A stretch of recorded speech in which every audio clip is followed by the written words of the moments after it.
Gut, dann herzlich willkommen, liebe Herren und Damen und Herren von der Presse. Wir sind heute hier beim Kamingespräch zu Gast bei Silvia und Alfred Lengle anlässlich ihres, man sollte es nicht glauben, aber ich verrate es, 75. Geburtstags. Und wir haben die Gelegenheit genutzt, um ein bisschen was vorzustellen von der Arbeit, oder möchten ein bisschen was vorstellen von der Arbeit von Alfred Lengle und vor allem auch jetzt in Bezug auf die Pandemie, da von der Verarbeitung her, die Existenzanalyse hat eine breite Resonanz gefunden, und von diesem Hintergrund hast du auch den Blick auf die internationale Verarbeitung und kannst da gut auch dieses Interkulturelle vielleicht mit hereinbringen. Ich danke euch ganz herzlich für diese Möglichkeit, dass wir hier miteinander sprechen können im Rahmen eines Kamingesprächs. Die existenziellen Auswirkungen dieser besonderen Zeit ein wenig reflektieren, und das hat ganz schöne Tiefen. Und da bin ich auch dankbar, dass wir darüber ein bisschen auf das schauen können, dass es nicht einfach nur um Impfstoffe geht, sondern dass es eigentlich um sehr viel mehr geht. Und wenn wir das nicht ausschöpfen, dann haben wir zu flach gelebt, und dann ist die Zeit an uns irgendwie vorübergegangen, und wir wachen irgendwann mal hoffentlich auf nach dieser Pandemiezeit, schütteln den Kopf und fragen, huch, was war das? Weil wir es ja gar nicht richtig mitbekommen haben, obwohl es uns doch ziemlich an die Nerven gegangen ist und auch ziemlich belastet hat. Und es war überraschend für mich, wie diszipliniert die Bevölkerung bei uns reagiert hat und hier mitgemacht hat. Und darum konnten wir so gut durch den ersten Lockdown kommen. Auch, dass es sehr früh verhängt wurde, das war auch mutig. Das waren noch nicht viele Länder, die so etwas gemacht hatten. Und da ist schon sehr viel enthalten von dem, was diese Pandemie für uns bedeutet. Wir sind konfrontiert mit etwas, das man sich selbst 3 Wochen vor dem Lockdown noch nicht hätte vorstellen können. Und das ist eine massive Herausforderung für uns als Gesellschaft.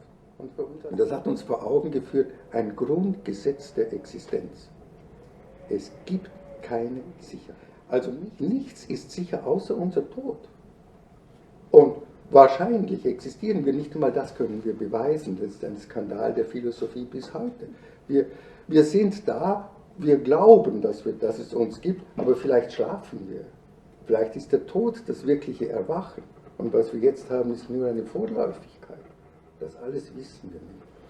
Nichts ist sicher, und unser Leben ist nicht sicher. Leben heißt wirklich, sterblich zu sein. Jeden Augenblick können wir sterben.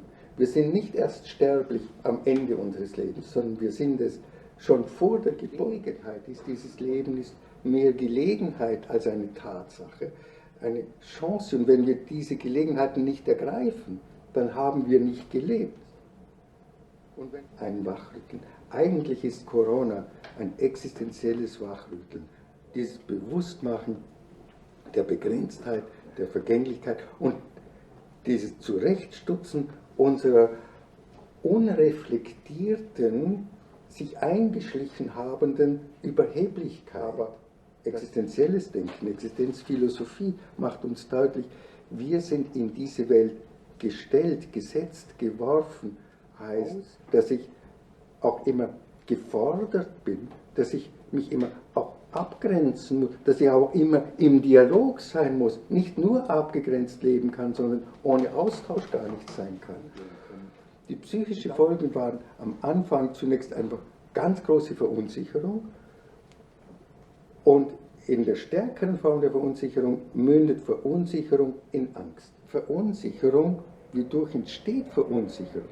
Wenn wir, und da gibt die Existenzanalyse schon einige wertvolle Hinweise, die Struktur der Existenz, wie ich in dieser Welt sein kann und mich am Sein halten kann, das braucht Schutz, ganz klar, wie beim Haus, die Wände, ohne Wände würden wir Wind und Wetter und Kälte ausgeliefert sein und könnten nicht überleben. Schutz, Raum, in dem wir uns geschützt aufhalten können, wie der Raum im Haus, in der Wohnung, und Halt. Aber Schutz gibt natürlich sehr viel auch die Beziehungen, die Menschen, die auch auf mich schauen und wo wir aufeinander schauen. Das ist mein Raum.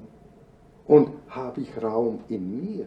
Wenn ich tief atmen kann, dann habe ich auch psychisch-geistig Raum. Wenn ich psychisch-geistig keinen Raum habe, wird der Atem oberflächlich.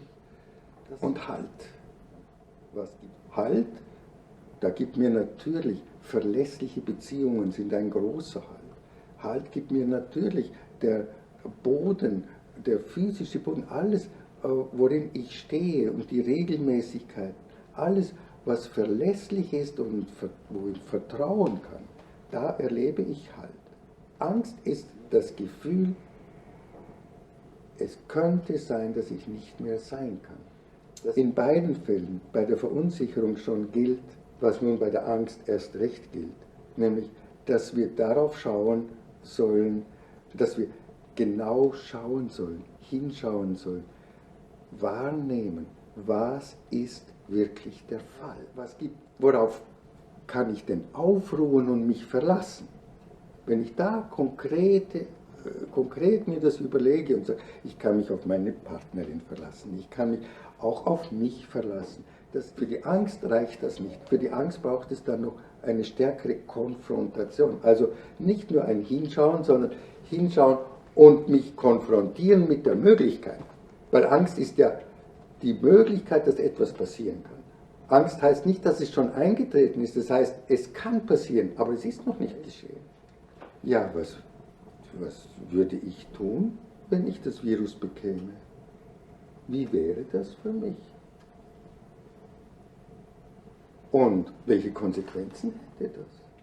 Und wenn ich die Augen verschließe vor Wirklichkeit und versuche, abseits der Wirklichkeit, der Realität zu leben, dann bin ich in Gefahr, wie beim blinde Kuhspiel, dass ich abstürze in den Abgrund, wenn ich nicht sehe, wo die Abgründe sind. Also habe ich die Augen zu öffnen und meine Psyche drängt mich dazu in Form von Angst, und die Angst sagt mir, schau dir die Realität an, wie es wirklich ist, und verschließ nicht die Augen davor. Und dann sage ich der Angst, naja, du hast leicht reden, Angst. Ich fühle mich unsicher, ich weiß nicht, was ich tun soll, und es wäre ja furchtbar, wenn ich jetzt sterben müsste. Ja, das wäre furchtbar. Aber viele haben dann das Gefühl, das wäre ganz schlimm. Ja, warum? Naja, ich habe ja Kinder, oder ich möchte noch leben, oder ich habe liebe Menschen, auf die ich nicht verzichten möchte. Ja, aber einmal wirst du verzichten müssen, einmal wird es vorbei sein. Warum wäre es jetzt so schlimm? Und da kommen viele Menschen, das braucht dann oft das Gespräch, um dahin zu kommen, den Dialog, weil sie das Gefühl haben, wenn ich das jetzt verlieren würde, ich hätte irgendwie das Gefühl, ich habe es noch zu wenig gegeben.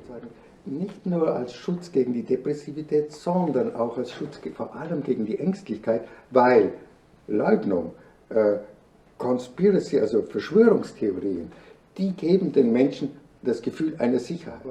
Die Menschen, die den Boden verlieren, und speziell die dann mit so heftigen psychodynamischen, also Schutzreaktionen reagieren, die kommen automatisch, die bräuchten wirklich Gespräche, und es ist aber ganz schwer, an die heranzukommen. Ich den Eindruck habe, das könnte eine der positiven Folgen sein oder der Wachstumsschritte. Ich habe schon den Eindruck, dass auch dank des Herrn Präsidenten Peter Stiepel, der ja auch heute anwesend ist, da jetzt diese Aufmerksamkeit, wie wichtig Psychotherapie ist, dass wir in Österreich wirklich noch viel mehr psychotherapeutische Plätze brauchen, dass das in den Vordergrund gerückt ist. Ja, generalisierte Ängste, also Ängste, die überall in alle Ecken und Enden auftauchen können. Angst, die Luft könnte vergiftet sein, das Essen könnte und so weiter, dass ich auf der Straße zusammengeschlagen werden könnte, dass ich einen Kollaps kriegen könnte. Solche generalisierten Ängste, die haben eine ganz starke Tendenz, sich zu fokalisieren und sich an einem Objekt festzumachen. Und das ist jetzt hier auch diese Unheimlichkeit der Situation, dieses Ausgeliefertsein, Ausgesetztsein der Existenz und ihrer Bedrohlichkeit wird nun festgemacht, und das sind also Endzeittheoretiker oder das sind politische Mächte oder da gibt es schwarze Mächte, die sich unser bemächtigen wollen, und dagegen kommt die Theorie, die Verleugnung und kommen massive Gegenbewegungen und Versuche, nicht sich selbst zu stärken, sondern Stärke von außen zu bekommen. Das ist eine sehr gute Zusammenfassung, scheint mir, der jetzigen Denkweise. Brot und Konsum oder das Spiel mit dem Konsum statt das Spiel mit kulturellen Werten und Gütern. Und das ist, glaube ich, schon zu wenig bedacht worden. Also da würde ich auch nach meinem Dafürhalten, ist hier der Mensch zu sehr reduziert gesehen worden in dieser Vorgangsweise.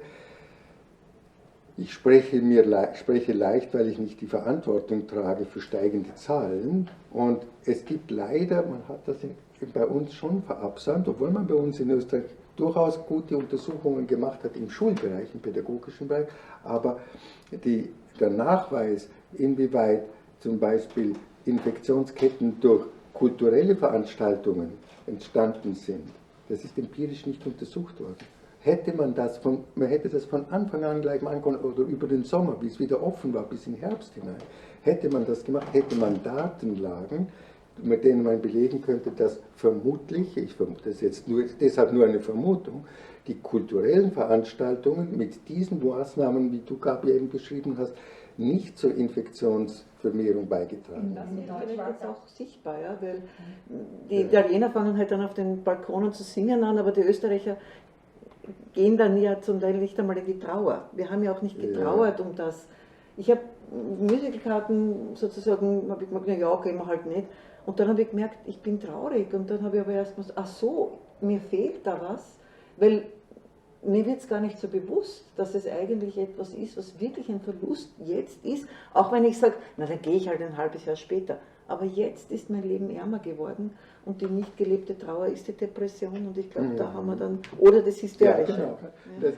Wir müssen darüber sprechen. Viele Menschen denken, das ist doch unsinnig, jetzt kann ich nicht ins Theater gehen oder ich habe Musicalkarten und jetzt muss ich sie zurückgeben, und wieso soll ich mir jetzt da noch drüber nachdenken? Es ist doch eh schlecht. Sich mit Schlechtem zu befassen, macht es ja nur noch schlechter. Ich kann es ja nicht ändern. Das ist völlig sinnlos. Oder mit dem, was mich verunsichert, mich mit dem zu befassen, dann wird es ja nur noch schlimmer. Ruft man den Teufel, nennt man den Teufel, kommt der Kremp und so.